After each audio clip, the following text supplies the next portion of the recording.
நிச்சயமாக என்னால் சொல்ல முடியும் உங்கள் எதிர்காலம் ரொம்ப சிறப்பாகவே இருக்க போகுதுன்னு.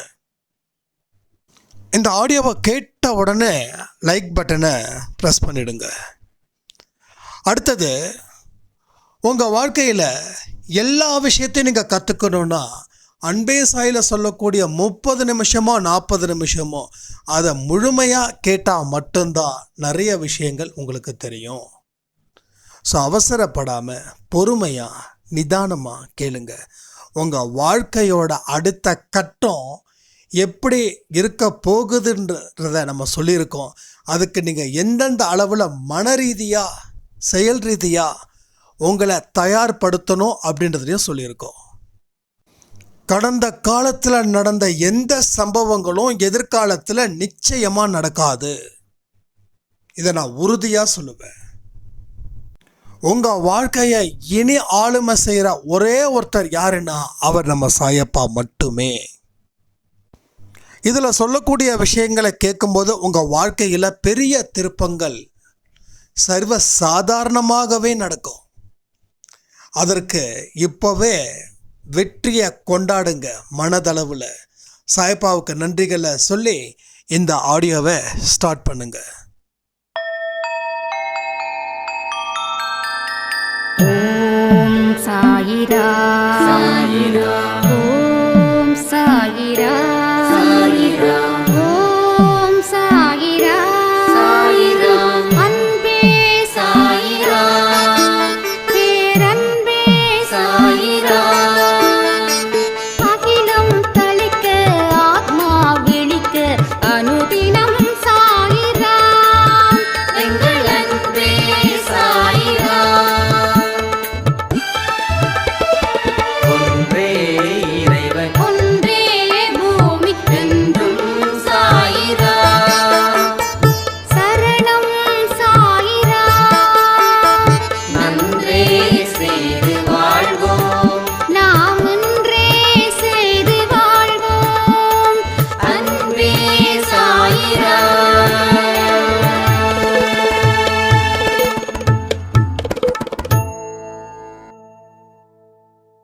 சாயிரா, என் உயிரின் உயிரானவர்களே,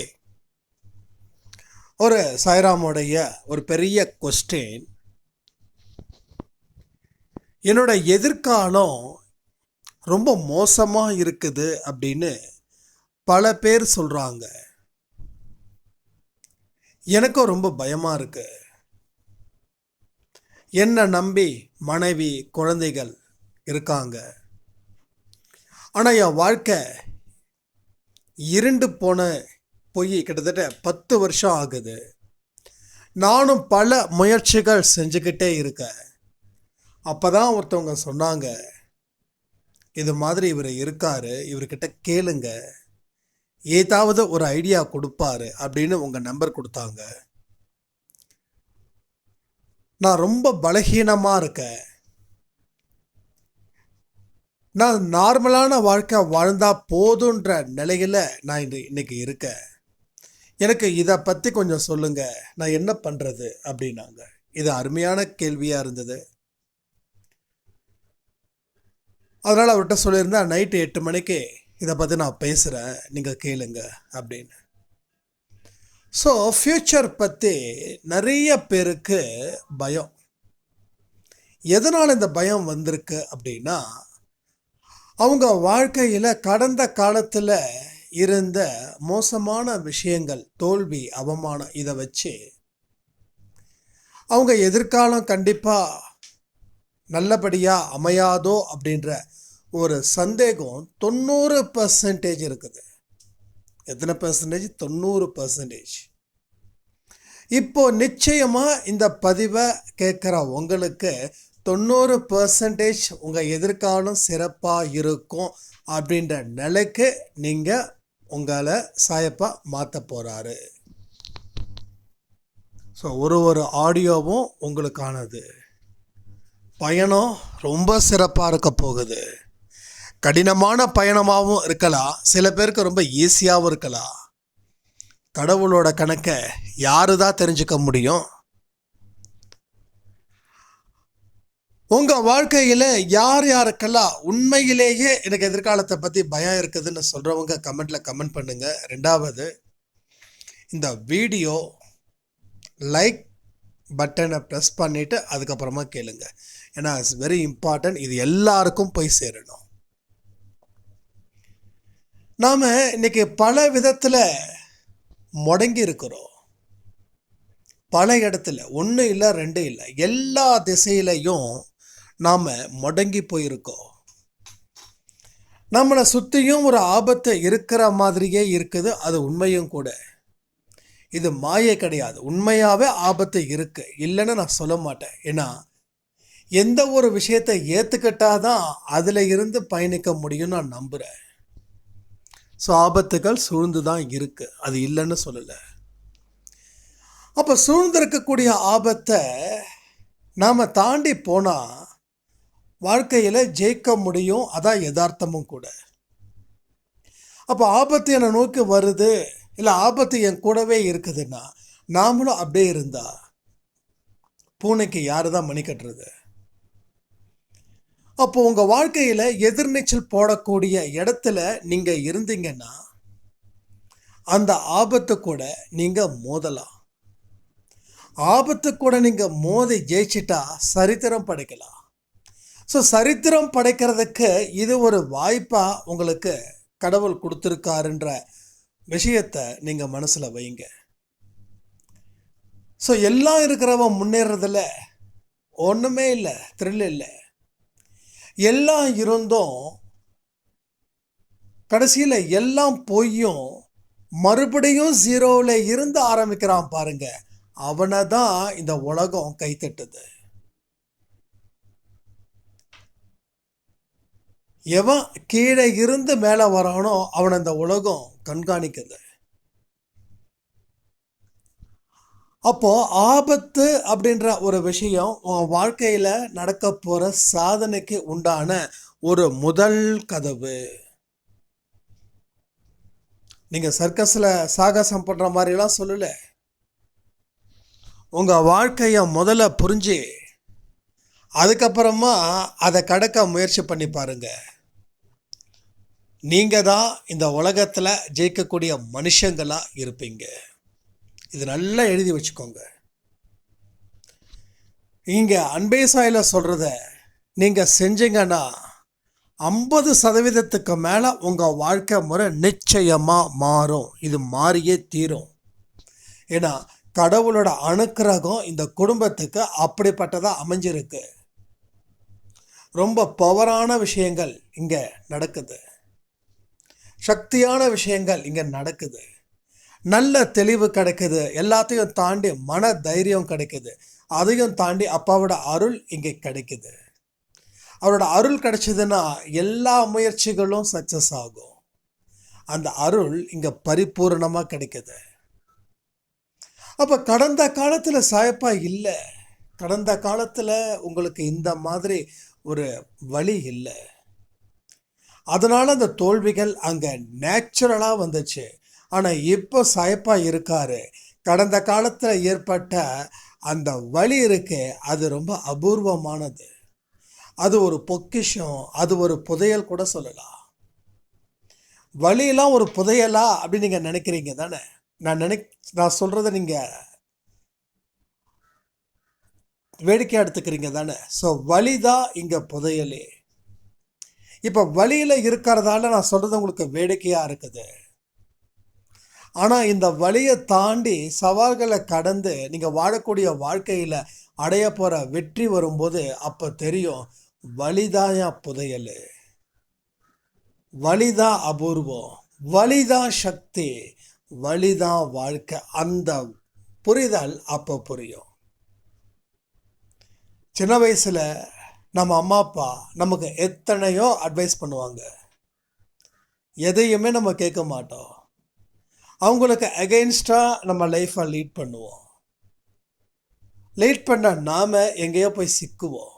சிக்கும்போது தெரியும் அட்வைஸ் அன்னைக்கு சொன்னாங்களே நாம் செய்யலையேன்னு.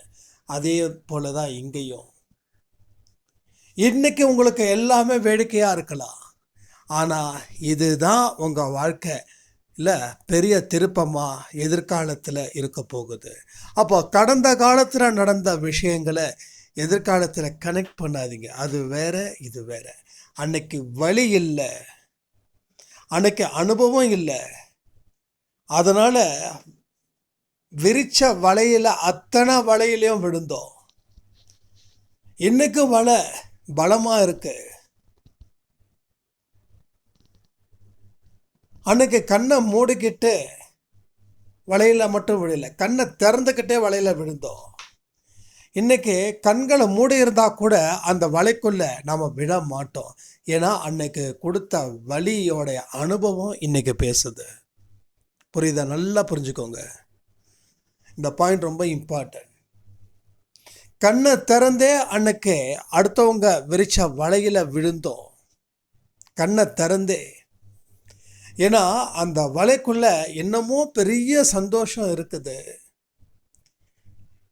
அதனால இது மூலமா கஷ்டம் வந்தாலும் நான் ஏத்துப்பேன், ஆனா எனக்கு இந்த சந்தோஷம் முக்கியம்னு கண்ணை திறந்துக்கிட்டு அந்த வலையில விழுந்தோம். வலையில விழுந்த மீன் கதை என்னவோ அதே போலதான் நம்ம கதையும் ஆச்சு. துடிச்சோம், துடி துடியா துடிச்சோம், நெளிஞ்சோம். அந்த நேரத்தில் கடவுளா பார்த்து அந்த வலையை அறுத்து விட்டாரு, வெளியில வந்துட்டோம். அந்த அனுபவம் இன்னைக்கும் இருக்குது. ஆனா இன்னைக்கும் நாம மறுபடியும் அந்த வலையில விழுந்துடுவோமான அந்த மீன் நினைச்சதுன்னா அந்த மீன் உயிரோட வாழவே முடியாது. அப்ப அந்த மீனுக்கு சாப்பாடு வேணுமே, சாப்பிட்டா தானே அந்த மீன் உயிர் வாழ முடியும். இல்லை அன்னைக்கு விரிச்ச வலையில விழுந்த கஷ்டப்பட்ட, அதனால எனக்கு பயமா இருக்குதுக்கு ஒரே இறையை தேடி போகவே எனக்கு பயமா இருக்குதுன்னு அந்த மீனை சொன்னா அந்த மீனை எப்படியே சாப்பிடும்? அப்போ மீனோட ஃபியூச்சர் என்ன? அப்போ அந்த வலையை பார்த்து பயந்து மீன் சாப்பிடாம இருந்துச்சுன்னா அந்த மீனை அப்பவே செத்து போயிடும். ஸோ ஒரு பயம் மனுஷனுக்கு இருக்கலாம், அது தப்பே இல்லை. ஆனால் தேவையில்லாத விஷயத்துக்கெல்லாம் அவன் பயத்தோட கூட்டணி அமைச்சிட்டான் அப்படின்னா அவன் அப்படியே அழிஞ்சு போயிடுவான். ஸோ எந்த முயற்சி எடுக்க மாட்டான், உழைக்க மாட்டான், தான் எதிர்காலம் முடிஞ்சிடுச்சுன்னு சொல்லி புலம்பிக்கிட்டே இருப்பான். அந்த புலம்புறவங்களுக்கு தான் இந்த ஆடியோவில் நம்ம இன்னைக்கு டீட்டெயிலாக பேசிகிட்டு இருக்கோம். அப்போ அந்த மீன் அந்த வலையில் விழுந்துச்சு. எஸ், விழுந்துச்சு. ஏன் விழுந்துச்சு? என்னமோ ஒரு கிடைக்காத விஷயம் அங்கே கிடைக்குதுன்னு நினச்சி அதனால விழுந்துச்சு. இப்போ கிடைக்காத விஷயத்த கிடைக்குதுன்னு நினச்சி போகாது. எங்கே நமக்கு என்ன கிடைக்குமோ அங்கே போ. அங்கே போனால் உனக்கு எல்லாம் கிடைக்கும். நீ எந்த வலைக்குள்ள சிக்கவே மாட்ட. அதே போல தான் இன்றைக்கும் மனிதர்களாக இருக்கக்கூடிய நாம, அது அன்பேசாய் குடும்பத்தில் இருக்கக்கூடிய நாம, சாயப்பாவோட குழந்தைகளாக இருக்கக்கூடிய நாம் அனைவரும் கண்களை மூடி கூட, கண்கள் மூடி இருந்தா கூட எந்த வலைகளையோ சேர்க்க மாட்டோம். ஸோ இது உங்களுக்காக இந்த வலைகள் பின்னப்படலை. உங்களுக்காக பின்னப்பட்ட வலைகள் எல்லாமே அத்தோட முடிஞ்சிடுச்சு. இப்போ உங்களுக்கு வலைகளே இல்லை. இன்னைக்கு கடவுளை தெரிஞ்சு வச்சிருக்கீங்க, வாழணுன்ற ஒரு அர்த்தம் இருக்கு. ஸோ வாழ்க்கையை வீணடிக்க கூடாதுன்னு சொல்லி முடிவு பண்ணியிருக்கீங்க. எடுக்கக்கூடிய முடிவுகள் சரியாக இருக்கணும்னு நினைக்கிறீங்க. எல்லாத்தையும் தாண்டி நல்ல மனுஷனாக வாழணும்னு முயற்சியும் பண்ணுறீங்க. ஸோ உங்களோட அத்தனை முயற்சியும் இனிமே ஜெயிக்க போகுது. நீங்கள் பாவத்தில் இருந்தோ துன்பத்தில் இருந்தோ விடுதலை அடைய போகக்கூடிய நாட்கள் கொஞ்ச நாட்கள் தான். ஏன்னா உங்களுக்குள்ள பல அனுபவம் உங்களுக்கே தெரியாமல் அது உங்களை வழி நடத்திக்கிட்டு இருக்குது. அப்போ உங்கள் வாழ்க்கை இருண்டு போயிடுச்சுன்னு நீங்கள் சொன்னது உண்மை. ஆனால் ஏன் இருண்டு போச்சுன்னா நீங்கள் பழசையே நினச்சி உங்கள் வாழ்க்கையை வாழ்ந்துக்கிட்டு இருந்தீங்க. இப்போ சொல்கிற, உங்களை நம்பி வாழாதீங்க, உங்கள் கூட இருக்கிறவங்கள நம்பி வாழாதீங்க, கடவுளை நம்பி வாழுங்க. அதுக்கப்புறம் உங்கள் மேலே நம்பிக்கையை ஏற்படுத்துங்க. ஏன்னா நான் அடிக்கடி சொல்லுவேன், உங்கள் மேலே நம்பிக்கை வை, அப்புறம் கடவுள் மேலே நம்பிக்கை வைன்னு. ஆனால் இந்த இடத்துல கொஞ்சம் கணக்கு வேற மாதிரி போடணும். ஏன்னா இத்தனை நாள் நான் என்ன நம்பி தான் நான் வாழ்ந்தேன்னு மனசு சொல்லும். நான் சொல்கிறேன், உங்கள் மேலே நம்பிக்கை வச்சு வாழுங்கன்னு. இத்தனை நாள் என் மேலே நம்பிக்கை வச்சு வாழ்ந்துமே என் வாழ்க்கை இருண்டு போயிடுச்சுன்னு சொல்கிறவங்களுக்கு தான் இப்போது கடவுள் காப்பாற்றுவாருன்னு அந்த நம்பிக்கையோடு நீங்கள் களத்தில் இறங்குங்க. அதுக்கப்புறம் உங்கள் மேலே நம்பிக்கை ஆட்டோமேட்டிக்காக வரும். நீங்கள் 4 பேரை பார்க்கும்போது, 4 பேர்கிட்ட பேசும்போது, 4 பேரோட அனுபவத்தை நீங்கள் உள்வாங்கும் போது உங்களோட பிரச்சனைகள் அத்தனையும் ஜீரோவாக தெரியும் போது உங்களுக்கு மன வலிமை அதிகரிக்கும். அன்பே சாயில் சாய் ஃபேமிலின்னு நம்ம குரூப் ஆரம்பிச்சிருக்கும் போது நானே ரொம்ப டிப்ரெஸ்டில் ஃபேஸ்புக்கில் சாய்பாவோட ஃபோட்டோஸ், ஆர்டிகல்ஸ் இது எல்லாத்தையும் தேடி தேடி கண்டுபிடிச்சி படிப்பேன். ஒவ்வொரு ஆர்டிக்கல் படிக்கும்போதும் என் கண்ணு கலங்கும். மகனே, மகளே, என் உயிரே, என் செல்லமே அப்படின்ற மாதிரியான வார்த்தைகள். அந்த வார்த்தைகளை படிக்கும்போது யாரும் இல்லைன்னு கவலைப்படாத. உன்னுடைய தகப்பனா, தாயா, குருவா, நண்பனா நான் உன்னை வழி நடத்துவேன். இந்த மாதிரி வார்த்தைகள் யாரும் இல்லாதப்போ ஒரு மனுஷன் அழும்போது இப்படிப்பட்ட விஷயங்கள் உங்கள் கண்ணுக்கு வந்துச்சுன்னா நீங்கள் அழமாட்டீங்க. அதுக்கு பதிலாக ஆனந்த கண்ணீர் அங்கே வடிப்பீங்க. கடவுள் மேலே நம்பிக்கை வச்சு நீங்கள் அதை தேடும்போது அந்த வார்த்தை உங்களுக்கு கிடைச்சதுன்னா மற்றவங்களுக்கு பெருசாக ஒன்றும் இருக்காது. வலிச்சவனுக்கு தான், பசிச்சவனுக்கு தான் எல்லாமே தெரியும். பசிக்காதவனுக்கு ஒன்றுமே தெரியாது. 2 நாள் 3 நாள் சாப்பிடாம இருந்து பார்த்தோம் அப்படின்னா 3ஆவது நாள் நம்ம சாப்பிட போகிறத தெரிஞ்சிடுச்சுன்னா அதுக்காக வெயிட் பண்ணுவோம். எவ்வளோ பெரிய ஃபுட்டை நம்ம வெளியில் நமக்கு முன்னாடி வச்சாலும் அடுத்த 10 நிமிஷத்தில் தவசம் பண்ணுவோம். கட்டு சாப்பிடுவோம். அப்போ அந்த வார்த்தைகள் எப்போ தெரியுது அப்படின்னா, என்னைக்கு நான் வலியோ அதிகரிச்சதோ, என்னைக்கு உறவுகள் எல்லாம் கைவிட்டதோ அன்னைக்கு அந்த வார்த்தைகளை கேட்கும்போது நான் அடைஞ்ச சந்தோஷத்துக்கு அளவே கிடையாது. ஸோ அந்த மாதிரி ஒரு மோசமான ஒரு சூழ்நிலையில் நான் இருக்கும்போது சாய்பாவோட ஆர்டிக்கல் கேட்கும்போது படிக்கும்போது தான் சாய் ஃபேமிலியில் நிறைய பேர் என்கிட்ட பிரார்த்தனை பண்ணுறீங்களான்னு கேட்டாங்க. எனக்கு பிரார்த்தனை பண்ணுறதுக்கே ஆள் யாரும் இல்லை. இந்த நேரத்தில் நான் இவங்களுக்கு பிரார்த்தனை பண்ணுமா? இது என்னப்பா அது அப்படின்னு சாய்பாட்டை கேட்குறேன். எனக்கு யாராவது பிரார்த்தனை பண்ணி என் பிரச்சனையை தீர்க்கணும்னு பார்த்தா இன்னொருத்தவங்க என்கிட்ட கேட்குறாங்கன்னு சொல்லி அப்போ நாங்கள் வார்த்தையை தட்ட முடியுமா? நான் சொன்னேன், என்ன பிரச்சனை? ஃபேஸ்புக்கில் சேட் பண்ணுறாங்க. இப்போயும் அவங்க பேர் தெரியும் எனக்கு என்னென்னு. ஸோ மறக்கக்கூடிய மனுஷனா நான் எந்த ஒரு விஷயத்தையும் எதையுமே நான் மறக்க மாட்டேன். அப்போ அவங்க சென்னையில் இருக்காங்க, இன்னொருத்தவங்க மதுரை. இவங்க 2 பேருமே என்கிட்ட சாட் பண்ணாங்க. இப்படிப்பட்ட ஒரு பிரச்சனைகள் இருக்குது, இதில் இருந்து நான் வெளியில் வரணும், இதில் இருந்து நான் மீளணும், அதற்கு உரிய வழிகளை நீங்கள் சொல்லுங்கள் அப்படின்னும்போது அவங்க ப்ராப்ளத்தை அவங்க சாட் பண்ணுறாங்க. நான் அதை ரீட் பண்ணும்போது என் மனசில் இருக்கிற பாரம் கரைஞ்சி போயிடுச்சு. ஏன்னா என்னை விட 100 மடங்கு பிரச்சனை அவங்களுக்கு. ஸோ எவ்வளோ 100 மடங்கு பிரச்சனை அவங்களுக்கு. எனக்கெல்லாம் இதெல்லாம் ஒரு பிரச்சனையா அப்படின்னு யோசித்தேன். என் பிரச்சனை தீர்ந்துடுச்சு. புரியுதா உங்களுக்கு? அப்போ 4 பேர்கிட்ட நாம் சில விஷயங்களை கேட்கவோ இல்லை காதில் விடவோ செய்யும்போது தான் கடவுள் எனக்கு எப்படிப்பட்ட இடத்த கொடுத்துருக்காருன்றதை நமக்கு புரிஞ்சுக்கலாம். ஸோ அந்த 4 பேர் பிரச்சனை அதிகமாக இருக்குன்னு சொல்கிறாங்க இல்லையா, அவங்கக்கிட்ட உங்களோட பிரச்சனை சொல்லும்போது நல்லா புரிஞ்சுக்கணும். நான் யோசித்தேன், நம்ம பிரச்சனை சின்னதுன்னு இல்லை, நம்ம பிரச்சனை அவங்களுக்கு பெருசு.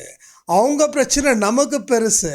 ஸோ மொத்தமாக நம்ம என்ன நினைக்கிறோம், என்னை விட அவங்களுக்கு பிரச்சனை இருக்குது, என்னோடதெல்லாம் ஒரு பெரிய பிரச்சனையான்னு நான் நினைக்க, என் பிரச்சனையை அவங்க கேட்டுட்டு என்னோட பிரச்சனை தான் பெருசு நினச்சேன், ஆனால் உங்கள் பிரச்சனை என் பிரச்சனையோட பெருசாக இருக்குதுன்னு நினச்சேன்.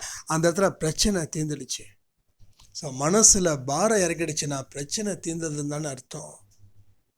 அப்போ எத்தனை பேரோட விஷயத்தை நான் கேட்டுருக்கேன்.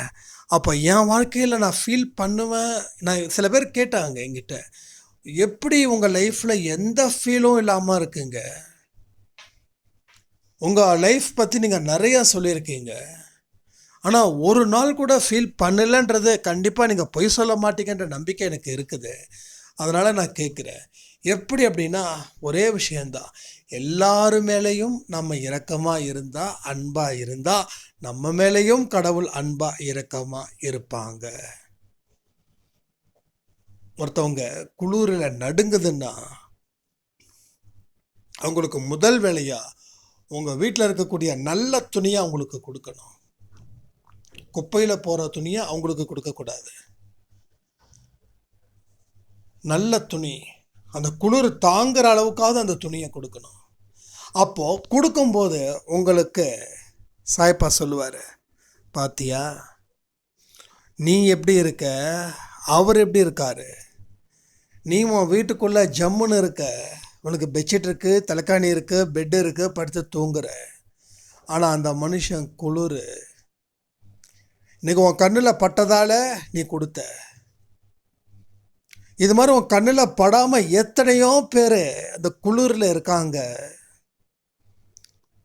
அப்போது அவங்க வாழ்க்கையோட உன் வாழ்க்கை எப்படிப்பட்டதுன்னு அன்றைக்கி புரிய வைப்பார். இப்போ அந்த பெட்ஷீட் வாங்கினாங்களே, இல்லை ட்ரெஸ்ஸு கொடுத்தீங்களா, அவங்க என்ன பண்ணுவாங்க, அவங்க பலர் மேலே இரக்கமாக இருந்து அவங்க நினைப்பாங்க, நம்மளை விட மோசமாக இருக்காங்களேப்பா, நானே பரவாயில்ல அப்படின்னு. இதுதான் மனுஷன் ஆறுதல் அடைஞ்சிக்கக்கூடிய ஒரு முக்கியமான ஒரு இடம். அந்த அன்பு உண்மையாக இருக்கணும், மனசு தூய்மையாக இருக்கணும், சொல்லக்கூடிய வார்த்தைகள் சுத்தபத்தமாக இருக்கணும். இதுதான் உங்கள் வாழ்க்கையில் இனி நீங்கள் நடக்கக்கூடிய விஷயத்தை பொறுத்து உங்கள் எதிர்காலம் எப்படி அமைய போகுதுன்னு. அப்போது உங்கள் எதிர்காலம் இருண்டுடுச்சுன்ற ஒரு வார்த்தையை அழிச்சிடுங்க. இருண்டது மறுபடியும் வெளிச்சமாக தான் வரும். இருண்டது இருண்டே போகாது. இதை நான் உங்களுக்கு உதாரணத்துக்கு சொல்லணுமா என்ன, சூரியன் மறைஞ்ச உடனே இருட்டாயிடுது. அப்போது மறைஞ்ச சூரியன் வரவே இல்லையான்னு, மறுபடியும் அடுத்த 4-5 மணிக்கு சூரிய உதயம் ஸ்டார்ட் ஆகுது, 6-7 மணிக்கு அழகாக காட்சி அளிக்குது, 10-12 மணிக்கு என்னமோ தலையில் மண்டைக்குள்ளே ஒரு ஓட்டையை போட்டு ஜூஸ் குடிக்கிற மாதிரி குடிக்குது, மறுபடியும் 6 மணி ஆனவுடனே அப்படியே மறையுது போகுது. இதுதானே தினமும் நடக்குது. என்னைக்காவது போன சூரியன் போயிடுச்சா, இல்லை இருக்கிற சூரியன் இருந்துருச்சா? 24 மணி நேரமும் சூரியன் இருந்துக்கிட்டேவா இருக்கு? 24 மணி நேரமும் சூரியன் மறைஞ்சிக்கிட்டே இருக்க. அப்போ மனுஷன் மட்டும் ஏன் 24 மணி நேரமும் எனக்கு இருண்டு இருக்குதுன்னு சொல்கிறான்? அப்போது அவனுக்கு அந்த இருட்டு 24 மணி நேரம் இல்லை, அவன் அந்த இடத்துல அப்படிதான் இருக்குன்னு கண்ணை மூடிட்டான். அப்போ கண்ணை திறந்தா இப்போ வெளிச்சம்.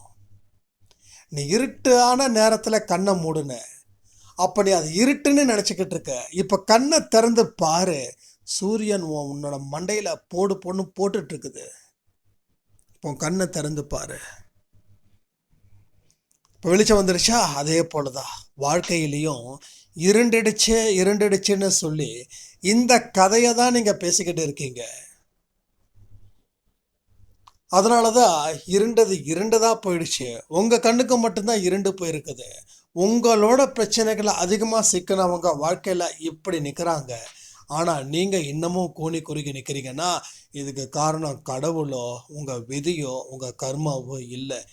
நீங்கள் எடுத்து வச்ச முடிவும் நீங்கள் நினச்ச வாழ்க்கையும் இப்பையும் தப்பாகவே இருக்குது. இந்த தப்பாக இருக்கிறதால தான் எல்லாமே தப்பாகவே உங்கள் கண்ணுக்கு தெரியுது. இதை மாற்றுவதற்கு உண்டான முயற்சிகளை இந்த நாளில் நீங்கள் எடுத்தீங்க அப்படின்னா இருண்டு போன உங்கள் வாழ்க்கை ஒரு வெளிச்சத்துக்கு கொண்டு வந்து சேரும். இதுதான் உண்மையும். ஸோ இன்னைக்கு வாக்கு தத்துவம், இருண்டு போன வாழ்க்கையில் வெளிச்சத்தை என் சாயப்பா ஏற்படுத்துவார்.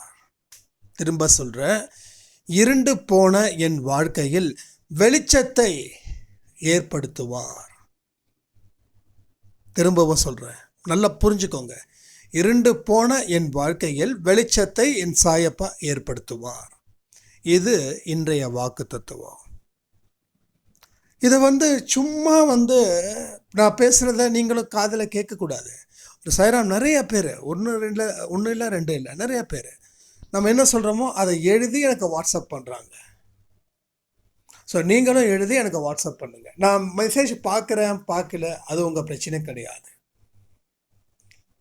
ஸோ நான் இவ்வளோ தூரம் அனுப்புகிறேன், இவருக்கு எந்த மெசேஜை ரிப்ளை பண்ணல, நான் ஏன் அனுப்பணும்? தயவு செய்து அந்த இடத்துக்கு மட்டும் நீங்கள் போயிடாதீங்க. அனுப்ப வேண்டியது உங்கள் கடமை. ஓகேவா? ஸோ நான் பார்க்குறேன் பார்க்கல, அது வேறு விஷயம், அனுப்புங்க. அதே போல் வாட்ஸ்அப் கால் நிறைய பேர் பண்ணுறீங்க. வாட்ஸ்அப் கால் தயவு செய்து பண்ணாதீங்க. ஏன்னா என்னோடய மொபைல் சம்டைம்ஸ் லேப்டாப்பில் வாட்ஸ்அப் லேப்டாப்பில் கனெக்ட் ஆகிருக்கும். அது என்னால் பேச முடியாது. அதனால் நிறைய அதுக்கப்புறம் மொபைல் பார்க்கும்போது பார்த்தா நிறைய மிஸ்டு கால் வரும். சார், நான் எந்த ஒரு வாட்ஸ்அப் காலையும் யாருக்கும் அட்டன் பண்ணுறதே கிடையாது. அதனால் தயவு செய்து நீங்கள் கால் பண்ணி நீங்கள் டென்ஷன் ஆகக்கூடாதுன்ற நல்ல எண்ணத்தோடு சொல்கிறேன், அது பண்ணாதீங்க. உங்களுக்கு வாட்ஸ்அப்பில் ஒரு 3 நிமிஷத்துக்குள்ளே ஆடியோ கொடுங்க. அதுக்கு நான் ரிப்ளை அனுப்புனதுக்கப்புறம் மறுபடியும் ஆடியோ கொடுக்கறதுனா நீங்கள் கொடுங்க. ஓகேவா? ஸோ கண்டிப்பாக எல்லாத்துக்கும் பதில்கள் கிடைக்கும். நான் வாட்ஸ்அப் 2 வருஷமாக நான் அன்பே சாய் நம்பர் யாருக்கும் கொடுக்கல. அப்பையும் இந்த ஆடியோ மூலமாக தான் நம்ம சாய்ராம்கிட்ட பேசிகிட்டு இருந்தோம். அதனால் ஆடியோ முதல்ல முழுக்க கேளுங்க. ஸோ நம்ம ஷார்ட்கட் மெத்தடை யூஸ் பண்ண வேண்டாம். சில பேர் என்ன நினைக்கிறாங்கன்னா, என் பிரச்சனைக்கு உண்டான தீர்வு அன்பே சாயில் வாட்ஸ்அப்பில் கேட்டால் பதில் கிடச்சிரும். நோ, இது ஷார்ட்கட் மெத்தட். இந்த மெத்தடை ஃபாலோ பண்ணாதீங்க. ஒரு ஆடியோ கேட்குறீங்கன்னா அதை ஃபுல்லாக கேளுங்க. ஃபுல்லாக கேட்டு அதில் வர சந்தேகம் இருக்குது இல்லையா, தேவைப்பட்டால் கேளுங்க. அல்லட தேவைப்பட்டால் அதே கேட்காதீங்க. அடுத்த ஆடியோவில் உங்களுக்கு அந்த சந்தேகமும் கிளாரிஃபை ஆகிடும். ஸோ ஒரு விஷயத்த முடிவு பண்ணுங்கள். நம்பர் இருக்குது, நம்ம கால் பண்ணி பேசிடலாம், எவ்வளோ நேரம் கேட்க முடியாது அப்படின்னு நினைக்க வேண்டாம். ஏன்னா எந்த அளவுக்கு பொறுமையாக இருந்து நீங்கள் முழுசும் கேட்குறீங்களோ அந்த அளவுக்கு உங்களுக்கு தெரியாத வார்த்தைகள் எல்லாமே உங்களுக்கு ஒரு ஆடியோ மூலமாக சொல்லப்படும். இது நிறைய பேருக்கு நடந்திருக்குது. இங்கே நிறைய பேர் என்கிட்ட சொன்னது ஒன்று தான், நான் நிறைய கேள்வி கேட்பேன், ஆனால் பதில்கள் நீங்கள் கொடுக்குறீங்களோ இல்லையோ, ஆனால் ஆடியோவில் எனக்கு கேட்ட கேள்விக்கு உண்டான பதில் எனக்கு கிடைச்சிடுதுன்னு. ஸோ நீங்கள் எத்தனை நிமிஷம் பேசுகிறோமோ அத்தனை நிமிஷம் நீங்கள் கேட்டு தான் ஆகணும், வேறு வழி இல்லை. 8 நிமிஷம் எனக்கு பேச தெரியாது. நான் வெற்றி நிச்சயம் சாயின் சத்தியமே நான் நினச்சதை 10 நிமிஷத்துக்குள்ளே 5 நிமிஷத்துக்குள்ளே முடிக்கணும்னு. ஆனால் அது ஸ்டார்ட் பண்ணாவே 2 நிமிஷம் ஆகிடுது, முடிக்கிறதுக்கு 2 நிமிஷம் ஆகிடுது. அப்போ என்ன சப்ஜெக்டு நான் பேசுகிறதுன்னு தெரியல. நானும் பார்க்குறேன் 10 நிமிஷத்தில் முடிக்கலாம், எனக்கு அது ஆடியோ கொடுத்தா ஒரு ஃபீலே வரல. அதனால தான் சொல்கிறேன், எல்லா ஆடியோவையும் முழுசாக கேட்குறவங்களுக்கு மட்டும்தான் எல்லாமே பொருந்தும். இப்போ ஒன்றும் இல்லை, நான் ஒரு 10 நிமிஷம் ஃபஸ்ட்டு 10 நிமிஷத்தில் நீங்கள் கேட்டிங்கன்னா இன்றைக்கி இருக்கிற வாக்கு தத்துவத்தை எப்படி தெரிஞ்சுப்பீங்க? அப்போ தெரியறது மிஸ் ஆகுதா? தெரிஞ்சிக்க வேண்டியது நீங்கள் 10 நிமிஷம்தான் எனக்கு டைம், அதுக்கு மேலே எனக்கு டைம் இல்லைன்னு நீங்கள் கிளியராக இருக்கீங்க. இருங்க, சந்தோஷம், நான் இல்லைன்னு வேண்டான்னு சொல்ல. ஏன்னா உங்கள் நேரம், உங்கள் வாழ்க்கை, உங்கள் பிரச்சனை. நான் சும்மா தான் சொன்னேன், ஏன்னா நம்ம நேரம் தான் நான் சொல்லுவேன். ஏன்னா அன்பே சாய் குடும்பம்ன்றது நம்ம குடும்பம், ஒரு இதுக்காக சொல்கிறேன். ஸோ உங்கள் நேரத்தை நான் திருட மாட்டேன், ஆனால் உங்கள் நேரத்தை சரியாக பயன்படுத்திக்க இது சரியான சந்தர்ப்பம், அவ்வளோதான். ஸோ எவ்வளோ நிமிஷம் கொடுக்குறோமோ அவ்வளோ நிமிஷத்தை முழுக்க கேட்டால் மட்டும்தான் உங்களுக்கு இந்த ஆடியோவை முழுசாக தெரியும். இல்லைன்னா இடையில அப்படியே கேட்டு அப்படியே போய் அப்படியே கேட்டு அப்படியே போனீங்கன்னா அப்படியே போயிடுவீங்க. ஸோ நில்லுங்க, கவனிங்க, கவனிச்சுட்டு அதுக்கப்புறமா செயல்படுங்க. செயல்படும் போது கிடைக்கக்கூடிய விஷயங்கள் இருக்குல்ல, அதுதான் ஒரு பெரிய அளவில் மாற்றத்தை கொடுக்கும். ஸோ இங்கே வேகம் பத்தலைன்னு நான் சொல்ல மாட்டேன். வேகம் நல்லா தான் இருக்குது. இன்னும் வேகமாக இருந்தால் சந்தோஷம் தானே. எனக்கு பொறுத்த வரைக்கும் ரிசல்ட்டு நல்லா இருக்கணும், அவ்வளோதான். எவ்வளோ துன்பத்தில் இருந்தாலும் நம்ம சாய்பாவோட குழந்தைங்க சிரிச்சுக்கிட்டே இருக்கணும். ஸோ துன்பம் பெருசாகவே அஃபெக்ட் ஆகாத அளவுக்கு அவங்க மனநிலை மாறணும். இதுதான் வாழ்க்கையோட சூட்சமாக. சும்மா இந்த வெற்றி வெற்றி அது போர் அடிச்சிடுங்க. 10 வெற்றி அடைஞ்சிச்சா அவங்களுக்கு போர் அடிச்சிடும் தெரியுமா. உங்கள் வாழ்க்கையில் எல்லாமே கிடச்சிருச்சுன்னு வச்சுக்கோங்க, சத்தியமாக சொல்கிறேன், பைத்தியம் தான் பிடிக்கும். எல்லாமே கிடச்சிருச்சு. ஒரு காருக்கு 10 காரு, ஒரு வீட்டுக்கு 20 வீடு, கை நிறைய சம்பளம், சும்மா தினமும் லட்சக்கணக்கு வருது, கோடி கணக்கு வருது. இப்படிலாம் இருந்தால் ஒரு சுவாரஸ்யமே இருக்காது. பசிச்சு சாப்பிட்றதுல இருக்கக்கூடிய அருமை பசிக்காமல் சாப்பிட்றதுல இருக்குதுன்னு நினைக்கிறீங்களா? நீங்கள் நல்லா ஒன்றும் இல்லை. எனக்கு ஒரு டைமில் சாப்பாட்டுக்கு வழி இல்லாத ஒரு நேரத்தில் செம்ம பசி, கையில் காசு இல்லை, வெறும் 10 ரூபா இருந்தது. வெறும் 10 ரூபா. இந்த 10 ரூபாயில் என்ன சாப்பிட முடியும்? ஒரு இட்லியே ஐ திங்க் 10 ரூபா இருக்குன்னு நினைக்கிறேன். இல்லை சரி தெரியல, எனக்கு தெரியல. அப்போது ரோட்டில் நான் நடந்து போகிறேன். வீட்டிலையும் ஒரு பெரிய பஞ்சாயத்து, சாப்பிட முடியல. அப்போ நடந்து போயிட்டே இருக்க, இந்த மரவள்ளிக்கிழங்கு சிப்ஸு, அப்படியே நான் பூ மாதிரி இருக்கும்ல, குச்சிக்கிழங்கு இல்லை, குச்சி குச்சியாக இருக்கிற அந்த சிப்ஸ் இல்லை, பூ மாதிரி இருக்கும்ல அந்த மரவள்ளிக்கிழங்கு சிப்ஸு. காலையில் சாப்பிடல, மதியானம் சாப்பிடல, ஒரு மாதிரி தலை சுத்தல் மாதிரி எனக்கு வந்துடுச்சு. ஸோ அந்த சிப்ஸை போய் சாப்பிட்லான்னு சொல்லி, அந்த சிப்ஸ் எவ்வளோங்கன்னா என்னமோ சொன்னாங்க, 1/4 கிலோவோ 100 கிராம் 10 ரூபா என்னமோ சொன்னாங்க.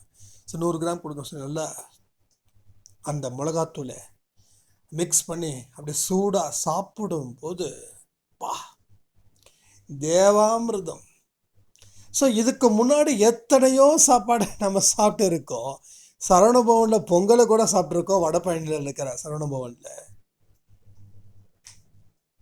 ஸோ எல்லா ஹோட்டல்லையும் நம்ம சாப்பிட்டாச்சு, டேஸ்ட் பண்ணியாச்சு.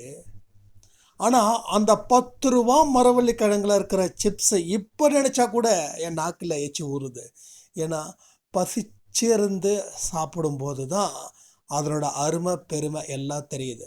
வாழ்க்கையில் கஷ்டப்பட்டால் தான் அந்த வெற்றி இனிக்கும். கஷ்டமே இல்லாமல் படக்கூடிய வெற்றி, சத்தியமாக சொல்கிறேன், இட்ஸ் வெரி போரிங். வாழ்க்கையில் சுவாரஸ்யம் இருக்கணுமா வேண்டாமா? நீங்கள் எடுக்கிற முடிவு ஒவ்வொன்றும் 100க்கு 100 சரியாக இருக்கணும் அப்படின்றத தாண்டி, நான் எடுக்கிற முடிவில் எப்படிப்பட்ட முடிவாக இருந்தாலும் இருக்கட்டும், அது நல்லதோ கெட்டதோ அது உன் பாட்டில் விட்டுடுறேன். ஆனால் எனக்கு வாழ்க்கையில் வாழணுன்ற திருப்தி எனக்கு கொடுனா, நீ தோல்வியை சந்திக்கணும், வெற்றியையும் சந்திக்கணும், வெற்றியையும் சந்திக்கணும், தோல்வியையும் சந்திக்கணும். தோல்வியே சந்திச்சுக்கிட்டு இருந்தா இப்போ இந்த சாய்ராம் சொன்ன மாதிரி எதிர்காலம் இருண்டு போயிடுச்சேன்னு சொல்லுங்கள். எதிர்காலம் இருண்டு போயிடுச்சான்னு?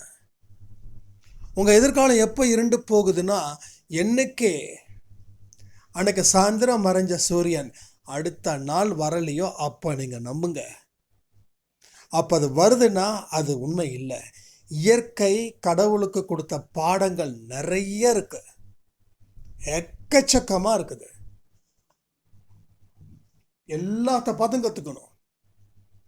நான் வாக்கிங் போகிறேன், கட்டெரும்பு ஒரு 8-10 கட்டெரும்பு எல்லாம் ஒன்றா கேங்காக போகுதுங்க. மோஸ்ட்லி எறும்பு சின்ன சின்ன எறும்பு தான் ஒன்றா போகும், எல்லாம் ஒன்றா அவ்வளோ இதாக. ஸோ எல்லாமே கற்றுக்கலாம். ஒத்துமையாக இருந்தால் நல்ல பலன் நமக்கு இருக்குது. 10 பேர் இருந்தாங்கன்னா அதில் ஒருத்தன் மட்டும் வித்தியாசமாக இருப்பான், மீதி 9 பேரும் ஒத்துமையாக இருப்பாங்க, அவங்க ஜெயிப்பாங்க. அவனை ஏதாவது சொல்லிக்கிட்டே போயிடுவான். ஸோ எல்லா மனநிலையும் ஒரே மனநிலையில் அன்பே சாயில் கொண்டு நிறுத்தினா அந்த பலன் அதிகம். நீங்கள் என்னென்ன விஷயங்கள் எல்லாத்தையும் கேட்குறீங்களோ அத்தனையும் சாய்ப்பான் நிச்சயமாக செய்வார். ஸோ நம்ம நிறைய இந்த ஸ்பெஷல் ப்ரேயர், பிரார்த்தனை அது இதெல்லாம் வைக்கிறோம். ஆனால் எத்தனை பேர் செய்கிறீங்கன்னு தெரியல. இனி கொஞ்ச நாட்களில் இது எல்லாமே ரீஷெடியூல் பண்ண போகிறோம். இன்னும் பர்ஃபெக்டாக கொடுக்க தான் போகிறோம். இன்னமும் நம்ம வாழ்க்கை பெரிய அளவில் மாற்றத்தை ஏற்படுத்த தான் போகுது. ஸோ இது எல்லாமே நம்ம கையில் இருக்கு. இதை உள்வாங்கி நம்ம வாழ்க்கையை ஆரம்பித்தா ரொம்ப ரொம்ப சிறப்பு சிறப்பு சிறப்பு. அன்பே சாயில வந்ததுக்கப்புறம் உங்கள் வாழ்க்கையில் பேச்சுக்களை நீங்கள் குறைச்சிருக்கீங்களா? இதில் கேள்விக்கு பதில் சொல்லுங்கள். பேச்சுக்களை குறைச்சிருக்கீங்களா? தேவையில்லாத விஷயங்கள் தேவையானது நினச்சி புலம்பிருக்கீங்களா? உங்கள் வாழ்க்கையில் அமைதி இருக்கா? இன்னமும் உங்களுக்கு கோபங்கள் வருதா? இதெல்லாம் எனக்கு ஆன்சர் பண்ணுங்க கமெண்ட்ல. இதெல்லாம் அதே லெவலில் இருக்குதுன்னா நீங்கள் இப்பயும் சொல்கிற எதையுமே நீங்கள் மாற்றிக்கல. குறைஞ்சிருக்குதுன்னா ஓகே, வெல் அண்ட் குட். அதிகமாக இருக்குதுன்னா மாற வேண்டிய கட்டாயத்தில் நீங்கள் இருக்கீங்க.